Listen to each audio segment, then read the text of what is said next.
मोदी जी क्या करें, अगर 400 के पार है फिर चुनाव क्यों करा रहे हैं? जब 400 का आ गया उनका तो चुनाव क्यों करा रहे हैं? जय भीम का झंडा लहरा रहे हैं, मायावती जी अलग राह अपनाई हुई हैं और राहुल गांधी की भारत जोड़ो न्याय ये पार्टी का झंडा नहीं है, जय भीम का झंडा है जो है। कर 400 के पार हम ला रहे हैं सीट, ये खवल हल्ला गुबार कर रहे हैं। 400 के पार कह देने से नहीं ना होगा। कहने के लिए तो मैं भी कह रहा हूँ कि पूरा देश मेरा हो गया। मैं कह रहा हूँ ना, मोदी जी कह रहे थे कि देश का प्रधानमंत्री है, उनके जवान की कोई वैल्यू होगी, झूठ तो नहीं बोल रहे होंगे। देख लो, बनारस के आप रहने वाले हो, बनारस में जितनी नहरें, चाहे चंदौली में हो, चाहे बनारस में हो, चाहे ये गंगा पार में हो, सब कांग्रेस के जमाने में बनी थी। एक भी नहर भारतीय जनता पार्टी ने नहीं बनाई है। क्या नाम है आपका? राजीव कुमार, राजू राम। किस पार्टी से आप? हम लोग कांग्रेस पार्टी से हैं। अच्छा, कांग्रेस पार्टी से। जी जी। जय भीम का झंडा लहरा रहे हैं, मायावती जी अलग राह अपनाई हुई हैं और राहुल गांधी की भारत जोड़ो न्याय। ये पार्टी का झंडा नहीं है, जय भीम का झंडा है जो है। जय भीम का जब नारा लगता है तो लोगों को समझ में आ जाता है कि बसपा के। अरे नहीं नहीं नहीं, ऐसी बात नहीं है। जय भीम सबके थे, बाबा साहब सबके हैं, पूरे देश के हैं। इस यात्रा का नाम क्या है जानते हैं ना? न्याय यात्रा। न्याय यात्रा। इस यात्रा का नाम है न्याय यात्रा। और इस देश के अंदर न्याय के लिए सारे भारतवासी एक साथ हो गए। वो झंडा मोदी जी न्याय नहीं कर रहे हैं लोगों के साथ। मोदी जी न्याय तो देख रहे हैं, पूरे देश में झंडा आप देख रहे हैं ना। अब न्याय के लिए झंडा उठ चुका है।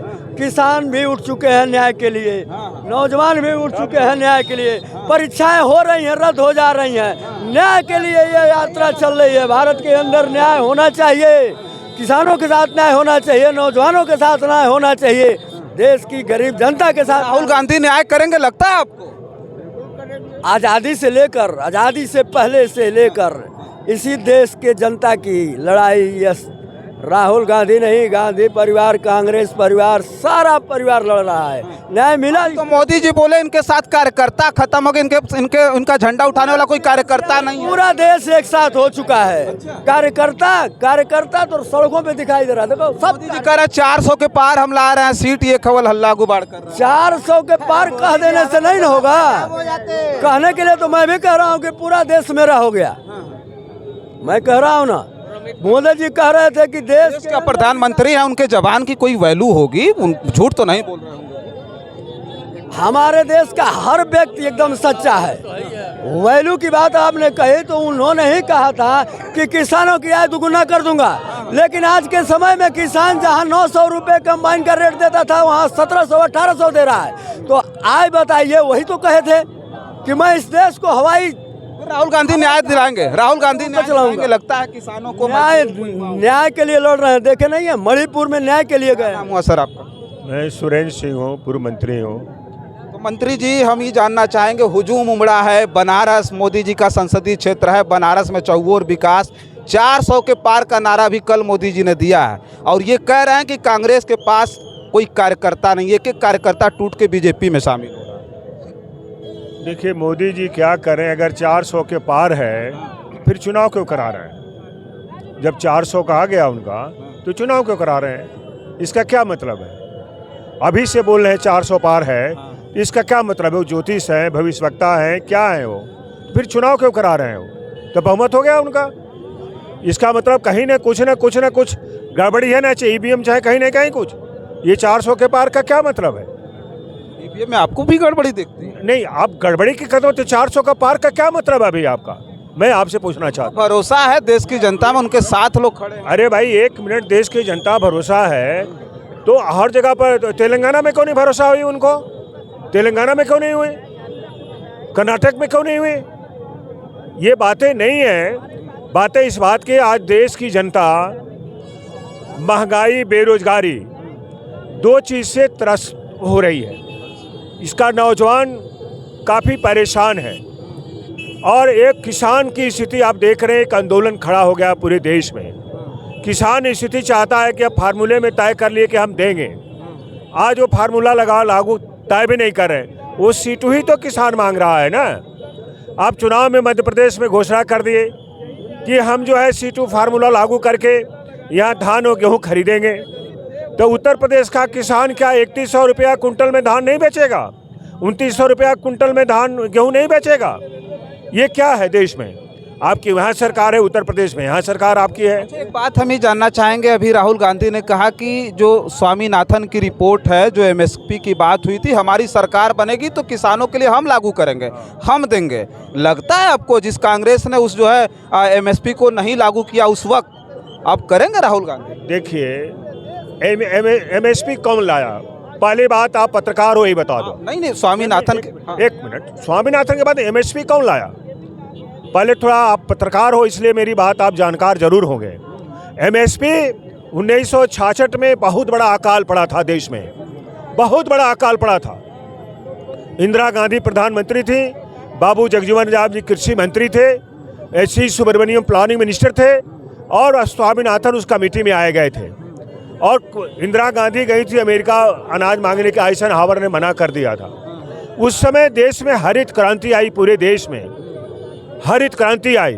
तो हुआ कि गेहूं चावल कमी है, तो ये सपोर्ट प्राइस कैसे की जाएगी? तो वो सपोर्ट प्राइस जो है ये इंदिरा गांधी ने वो लागू किया, धान और गेहूं के फसल पर ये लागू किया था। ये एमएसपी उस समय लागू हुई। और ये मोदी जी और भारतीय जनता पार्टी सरकार कर रही है। जो लोग उन लोगों ने ये बात कहा था, जो उन लोगों ने कहा था कि नहीं हम ऐसा करेंगे, आपको याद होगा कि जब अटल बिहारी वाजपेयी जी प्रधानमंत्री थे, उस समय ये गेहूं और धान का मूल्य कितना था? मतलब 700 रुपया कुंटल गेहूं था।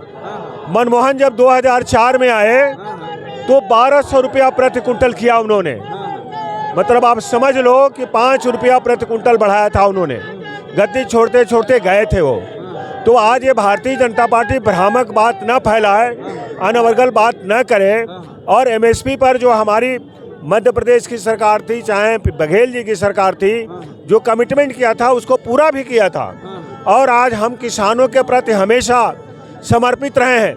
आप देख लो, बनारस के आप रहने वाले हो, बनारस में जितनी नहरें हैं, चाहे चंदौली में हो, चाहे बनारस में हो, चाहे ये गंगा पार में हो, सब कांग्रेस के ज़माने में बनी थी। एक भी नहर भारतीय जनता पार्टी ने नहीं बनाई है। आज कांग्रेस पार्टी 30 साल से नहीं है यहाँ। आप सच्चाई आप देख लो, आज जो नहरें बनाई थी वो बनाई थी। जनता को बरगलाने का काम न करें।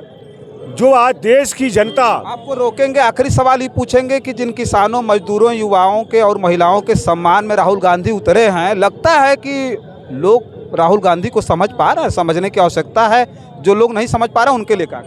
देखो, राहुल जी अथक प्रयास कर रहे हैं, मेहनत कर रहे हैं, और अपनी बात को भी कर रहे हैं। देखो, ये सारे नौजवान खड़े हैं आपके सामने, ये नौजवान लोग सारे अल्पसंख्यक समाज के लोग खड़े हैं। इन सब की वो लड़ाई लड़ रहे हैं। इसलिए राहुल जी का इतना अट्रैक्शन पब्लिक में आ रहा है।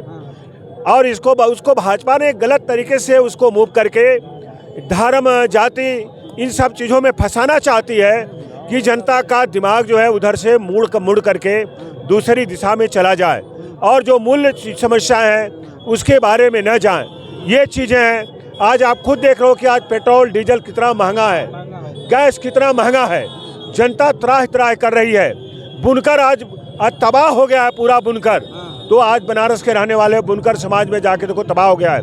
इसलिए हमें उम्मीद है कि आज बनारस में जो राहुल जी आए हैं, एक यहाँ पर नई दिशा, नई आवाज़ उठेगी यहाँ से बनारस से, और जनता का अट्रैक्शन एक आएगा कांग्रेस के प्रति, और कांग्रेस ही विकल्प है, और आज इसको उठा के बाहर फेंकेगी। चलिए ठीक है। देखिए, राहुल गांधी जी बनारस पहुंच चुके हैं, और बनारस देश के प्रधानमंत्री मोदी जी का संसदीय क्षेत्र है, और इस मोदी जी के संसदीय क्षेत्र वाराणसी में किस तरह से लोगों के अंदर रोष है, जिसको आप देख सकते हैं। जहां युवा आज सड़क पर, इस दौर में सड़क पर उतर करके अपने आप को जो है, अपनी आवाज़ नहीं उठा पा रहा है, और जो प्रशासन का दमन है लगातार किसानों, नौजवानों पर रहा है इस शासन काल में। लेकिन वहीं कहीं ना कहीं राहुल गांधी की भारत जोड़ो न्याय यात्रा से लोगों के अंदर उम्मीदें जग गई हैं। एक बात और एक कहना चाहेंगे, पूर्व मंत्री हैं जिन्होंने ये बात बहुत शालीनता से, बहुत सारी बातों को उन्होंने रखा। ये सारी चीज़ें पूरे देश को समझने की आवश्यकता है।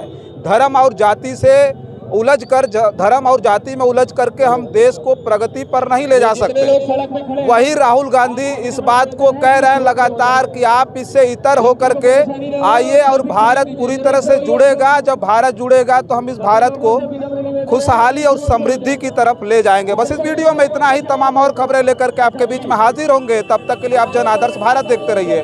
बहुत बहुत धन्यवाद।